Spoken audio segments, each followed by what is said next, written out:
We tend to think of depression as this quiet, personal struggle, right? Something fought behind closed doors. But what if I told you it's actually one of the biggest public health crises on the entire planet? Today, we're going to zoom out and look at how this deeply personal condition has an absolutely massive global footprint and what we can actually do about it. So just to get a sense of the scale we're talking about, let me start with a question. Think about all the things that affect human health. Cancer, heart disease, all sorts of infections.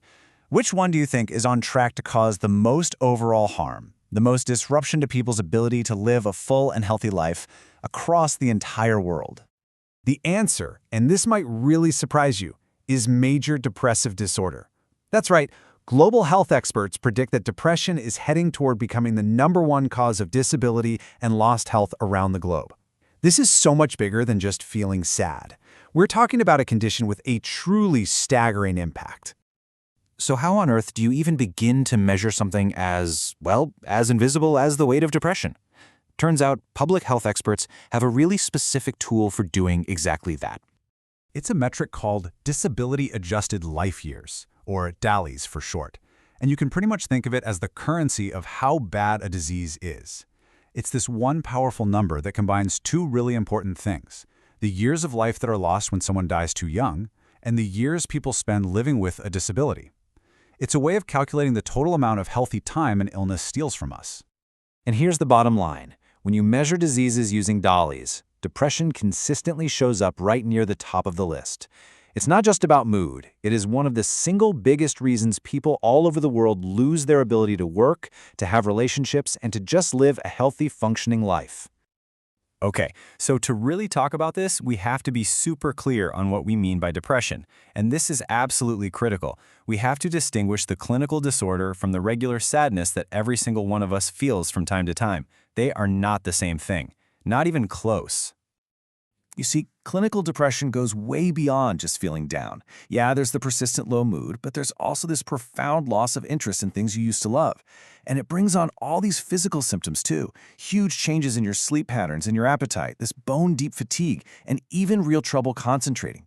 It is truly a full-body illness. So to track all this, researchers use two key measurements. You can think of it like this. Prevalence is like taking a snapshot. It tells us, okay, how many people have depression right now? Incidence, on the other hand, is like watching a video. It asks how many new cases are popping up over time. One tells us the current weight of the problem, and the other helps us figure out what's causing it. Now, the impact of depression doesn't just stop in the mind. Oh no, it creates this dangerous ripple effect that spreads all through the body, and it dramatically increases the risk for other really serious physical diseases. Let's take diabetes, for instance. If you have a history of major depression, your risk of developing type 2 diabetes more than doubles. And what's really important to know here is that the depression often comes first. It's a risk factor for diabetes, not just a reaction to getting a diagnosis. And when you look at heart health, the link is even more staggering. The risk of having a heart attack is 4.5 times higher for someone who's had depression. It's an incredibly powerful and frankly scary reminder of how connected our minds and our bodies really are. It's a very similar story when we look at stroke, where the risk jumps up by 2.5 times. These aren't just abstract numbers on a chart. They show us, plain as day, that treating mental health isn't some separate, secondary issue.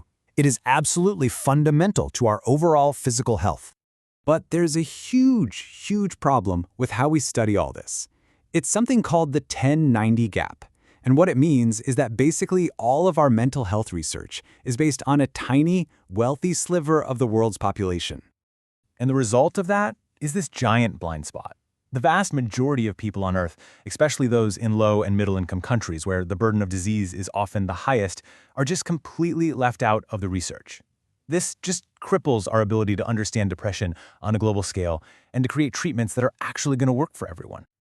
So, you might be wondering, how do we even know all this stuff? How do we track these risks and patterns? Well, this brings us to this really fascinating field called epidemiology, which is basically the detective work of public health. At its heart, epidemiology is all about asking some pretty simple but really powerful questions. Who's getting sick? Where are they? When is it happening? And of course, the million-dollar question, why? By spotting patterns in how diseases move through populations, we start to uncover clues about what causes them and, hopefully, how to stop them. And these detectives, they've got a whole toolkit. For instance, in what's called a cohort study, they might follow thousands of healthy people for years, even decades, to see what things like stress levels or diet are linked to who eventually develops depression. Other studies kind of work backwards, comparing people who are sick with people who are healthy to find clues. Each study design is just a different tool to solve another piece of the mystery. And here's what's so crucial to understand. All of this detective work, it doesn't point to a single smoking gun for depression. Instead, it reveals what's called a web of causation. It's not just one thing. Depression comes from this complex, tangled mix of our genetics, our life experiences, our social support systems, and a whole bunch of other factors all interacting with each other. Okay, so we get the scale of the problem, and we know how it's studied. So, what can we do about it? Well, the single biggest challenge we face is closing what's known as the treatment gap. That huge, gaping space between the number of people who need help and the number who actually get it. I mean, even in a wealthy country like the United States, this gap is just enormous. Almost 40% of people who have a major depressive episode get no treatment whatsoever. And one of the main reasons for that is that a lot of people just don't see that they need care, or they think, I can handle this on my own. So why is the gap so big? Well, it's driven by some very real roadblocks. Stigma is a massive one. The fear of what other people will think, or even what we think about ourselves. But then you've got all the practical hurdles, the insane cost of care, not having enough trained professionals, and even simple things like not having a way to get to an appointment. But here's the good news. There is a clear way forward with solutions that we know actually work. Things like collaborative care, where mental health specialists are part of your regular doctor's team, making care so much easier to get. There's task shifting, where we train community health workers to provide basic psychological support, which hugely expands the number of people who can help. And of course, massive public campaigns to finally break down that stigma and teach people what to look for. And that really brings us to the final and maybe most important question. The evidence is all there. We know the cost, both in human suffering and in dollars, is immense. But we also know that effective solutions exist. We have the tools to dramatically reduce the burden of depression. The only real question left is, as a global society, do we have the collective will to actually use them?